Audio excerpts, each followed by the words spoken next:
যুক্তরাষ্ট্রে আমি দেখেছি বিশাল বিশাল জাহাজ। আপনারা টাইটানিক জাহাজের নাম শুনেছেন? টাইটানিকেরও 8 গুণ 10 গুণ বড়। সুবহানাল্লাহ কইবেন না? টাইটানিক জাহাজের 8 গুণ 10 গুণ বড় একটা জাহাজ আছে, আইকন অফ দ্য সি, আমি দেখে এসেছি। রয়্যাল ক্যারিবিয়ান দেখে এসেছি। সাগরের সামনে জেটিতে যখন দাঁড়ালাম, জাহাজটা যখন যায়, আমার মনে হচ্ছে একটা শহর, গোটা শহর, the entire city is floating on the water. পুরো একটা শহর মনে হয় পানির উপর দিয়ে ভেসে যাচ্ছে। পড়েন সুবহানাল্লাহ। এই যে আইকন অফ দ্য সি, এই ক্রুজ, এই জাহাজটা, এটার ভিতরে স্টেডিয়াম আছে। কিসের ভিতরে স্টেডিয়াম? কথা বুঝে নাই বোধহয়। স্টেডিয়াম কিসের ভিতর? সুইমিং পুল আছে, শপিং মল আছে, রেস্টুরেন্ট আছে, ক্লাব আছে, 3000 4000 রুম বিশিষ্ট, কক্ষ বিশিষ্ট হোটেল আছে।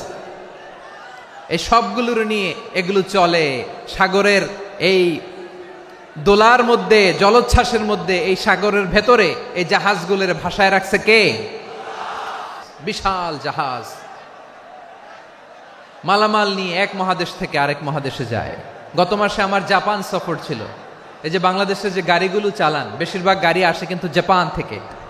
হাজার হাজার গাড়ি একটা জাহাজ বহন করতে পারে, হাজার হাজার গাড়ি। এটাতে সাগরের মধ্যে ভাসাইলো কে? সবাই বলুন, ভাসালো কে? হাজার হাজার গাড়ি নিয়ে জাপানিজ গাড়িগুলো আমাদের চট্টগ্রামের এয়ারপোর্টের বন্দরে ভিড়ে। সূরাতুর আর রহমানে আল্লাহ তাআলা বললেন, ওয়ালাহুল জাওয়ারিল মুনশাআতু ফিল বাহরি কাল আ'লাম ফাবিআইয়ি আলা, সবাই পড়েন, ফাবিআইয়ি আলাই রাব্বিকুমা তুকাযিবান। পাহাড় সম বড় বড় জাহাজগুলো মাল বোঝাই করে সাগরের মধ্যে ভেসে বেড়ায়। এগুলো দিয়ে মালামাল বহন করা যায়, মানুষও এক দেশ থেকে আরেক দেশে যায়। এই জাহাজগুলোর সাগরের ভেতরে ভাসায় রাখলো কে? এই আয়াতের ভেতরে আল্লাহ তাআলা সূরাত বানী ইসরাঈলের এই চমৎকার আয়াতের ভেতরে আল্লাহ তাআলা বেসিক্যালি মানব জাতির প্রতি তার 4টি স্পেশাল অনুগ্রহের কথা বলেছেন। কয়টি? 1 নাম্বার, ওয়ালাকাদ কাররামনা বানি আদম, আমি বনি আদমের সম্মান বাড়াইছি। নাকি মুসলমানদের? নাকি মুসল্লিদের? কার সম্মান বাড়িয়েছি? বনি আদমের।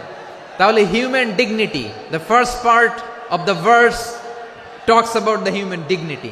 2 নাম্বার অংশ আল্লাহ তাআলা বললেন, ওয়া হামালনাহুম ফিল বাররি ওয়াল বাহর, স্থলে এবং সমুদ্রে আমি তাদের জন্য চলাচলের বাহন দিয়েছি। সুবহানাল্লাহ। তার মানে smooth movement on land and sea, জলে এবং স্থলে যাতে আমরা স্মুথলি মুভ করতে পারি আল্লাহ তাআলা দিয়েছেন। 3 নম্বর আল্লাহ তাআলা বললেন, ওয়া রাযাকনাহুম মিনাত তাইয়্যিবাত, মানুষের জন্য আমি পবিত্র রিজিকের ব্যবস্থা করেছি। জলে এবং স্থলে যত প্রাণী আছে সবগুলা প্রাণীকে রিজিক দেয় কে? আমাদেরকে রিজিক দেয় কে? সাগরের মাছগুলোকে, বড় বড় তিমি মাছগুলোরে রিজিক দেয় কে? বাতাসের মধ্যে ভেসে বেড়ানো বড় বড় পাখিগুলো, স্ক্যান্ডিনেভিয়ান কান্ট্রি থেকে লক্ষ লক্ষ কোটি কোটি পাখিগুলো যে এক দেশ থেকে আরেক দেশে ট্রান্সফার হয়, এগুলোর রিজিক দেয় কে? রাব্বুল আলামিন বলেন, ওয়ামা মিন দাব্বাতিন ফিল আরদি ইল্লা আলাল্লাহি রিজকুহা ওয়া ইয়ালামু মুস্তাকাররাহা ওয়া মুস্তাওদাআহা কুল্লুম ফি কিতাবিম মুবিন। আল্লাহু আকবার। রব্বুল আলামিন বলেন, ভূপৃষ্ঠে বিচরণশীল যত প্রাণী আছে সব প্রাণীগুলোকে আমি আল্লাহ আমার নিজের কুদরতে রিজিকের বন্দোবস্ত করি। এই প্রাণীগুলো কোথায় থাকে, কোথায় যায়, সব জায়গায় আমি রিজিক পৌঁছে দেই। রিজিক কেউ দিতে পারে না, রিজিকের মালিক কে? রিজিকের মালিক তিনি আল্লাহ। এজন্য আল্লাহ তাআলা বললেন, ওয়া রাযাকনাহুম মিনাত তাইয়্যিবাত। এরপর আল্লাহ বললেন, ওয়া ফাদ্দালনাহুম আলা কাসীরিম মিম্মান খালাকনা তাফদীলা। আমি যত প্রাণী সৃষ্টি করেছি সকল প্রাণীর মধ্যে মানুষের মর্যাদা, শ্রেষ্ঠত্ব আমি দিয়েছি। সুবহানাল্লাহ পড়েন। তাহলে 1 নম্বরে আল্লাহ বললেন, আমি বনি আদমের মর্যাদা বাড়ালাম। এরপরে বললেন স্থলে এবং সমুদ্রে চলাচলের জন্য যানবাহন দিলাম।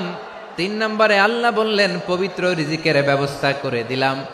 এরপরে আল্লাহ বললেন যত প্রাণী আছে, সৃষ্টি আছে, সবগুলার উপরে আমি মানুষকে শ্রেষ্ঠত্ব দিলাম। সুবহানাল্লাহ। তাহলে সবচেয়ে বেশি শ্রেষ্ঠত্ব মানুষের। কার? মানুষের। শুধু তাই নয় প্রিয় ভাইরা, আকাশ এবং জমিনে যা কিছু আছে সবকিছু মানুষের জন্য, মানুষের কল্যাণে, মানুষের প্রয়োজনে, মানুষের বশীভূত করে সৃষ্টি করেছেন কে? রব্বুল আলামিন বলেন হুয়াল্লাযী খালাকা লাকুম মা ফিল আরদি জামিআ। এই জমিনের মধ্যে যা কিছু আমি আল্লাহ সৃষ্টি করেছি সব কিছু আমি মানুষের জন্য সৃষ্টি করেছি। পড়েন সুবহানাল্লাহ। হুয়াল্লাযী খালাকা লাকুম মা ফিল আরদি জামিআ। যা আছে সব আমাদের জন্য, সব আমাদেরকে সার্ভিস দেওয়ার জন্য, আমাদের উপকারের জন্য, আমাদের কল্যাণের জন্য। আওয়াজ করে সবাই পড়ুন আল্লাহু আকবার। অন্য আয়াতে আল্লাহ বললেন ওয়াসাখখারা লাকুম মা ফিস সামাওয়াতি ওয়া মা ফিল আরদি জামিআম মিন ইন্না ফি যালিকা লাআয়াতিন লিকাউমিন ইয়াতাফাক্কারুন। প্রথম আয়াতে আল্লাহ বললেন জমিনে যা আছে সব তোমাদের কল্যাণে আমি সৃষ্টি করলাম। এরপরে আল্লাহ বললেন আকাশেও যা আছে সব তোমাদের জন্য সৃষ্টি করলাম, তোমাদের অনুগত বানায় দিলাম। পড়েন সুবহানাল্লাহ। মানুষের কি ব্রেইন দেখেন, মানুষ জমিন ছেড়ে আকাশে চলে যায়। পাখি দেখে মানুষের শখ হলো পাখি যেহেতু উঠতে পারে আমরাও পারবো। অরবিল রাইট, উইলবার রাইট, 2 ভাই মিলে আঁকাঝোঁকা করতে করতে করতে করতে প্লেন বানায় ফেললো। কোন সুবহানাল্লাহ। এখন পাখিও ওরে, আমরাও ওরি। এরপরেই মানুষের কৌতূহল থামে না এখানে। মানুষ চলে গিয়েছে চাঁদে। কোথায় গেছে? এখন কিন্তু চাঁদে জমি বিক্রি হয় জানেন। পৃথিবী নিয়ে মারামারি শেষ। রাশিয়া আমেরিকা এখন ধরছে চাঁদ আর মঙ্গল গ্রহ। এখন চাঁদে জমি বিক্রি হয়, মঙ্গলে জমি বিক্রি হয়। এই চাঁদ, মঙ্গল, বৃহস্পতি, শনি সব আল্লাহ তাআলা আমাদের জন্য বানিয়েছেন। সুবহানাল্লাহ পড়েন। মানুষ সাগরের উপরে চড়ে, শূন্যে ভেসে বেড়ায়, পাহাড় কেটে সুড়ঙ্গ বানায়, টানেল বানায়। মানুষ ব্রডব্যান্ডের লাইন নিয়ে যায় সাগরের ভেতর দিয়ে, এক দেশ থেকে আরেক দেশে, এক মহাদেশ থেকে আরেক মহাদেশে। সুবহানাল্লাহ পড়েন। তার মানে গোটা বিশ্বের সব কিছুর উপরে control, superiority over all creatures, সব কিছুর উপর কন্ট্রোল, মনিটরিং, নিয়ন্ত্রণ, এটা প্রতিষ্ঠা করে দিয়েছে কে?